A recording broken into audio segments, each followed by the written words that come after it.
Assalamualaikum warahmatullahi wabarakatuh. Ya ini wis mendung nah lulur, mamange panas kaya mengkono ya ini ya wis mendung.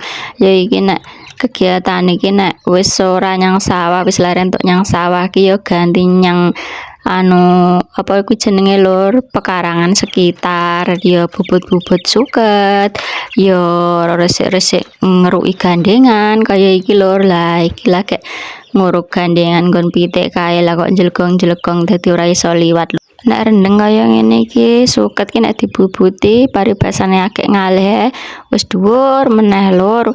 Sak nggon rampung kok sak nggon wis dadi dhuwur neh. Lah iki nek bar masak lur nganu ya resik-resik ya nyapu ya keruk-keruk suket ngene iki. Asline iki wayah ngepeki jagung lur, tapi Pak Bojo jek sibuk dadine ya ditunda. Nang kene jenengan niki usum apa lur? Apa nggih unduh jagung sami kali nggen kula nek sawah niki lagi bar maton dadi tesik dangu panene. Resik-resik urung rampung lagi Pak Bojo mantuk gawe jagung ki kon godhog nih lur ya wis leren sik godhog jagung sik lur.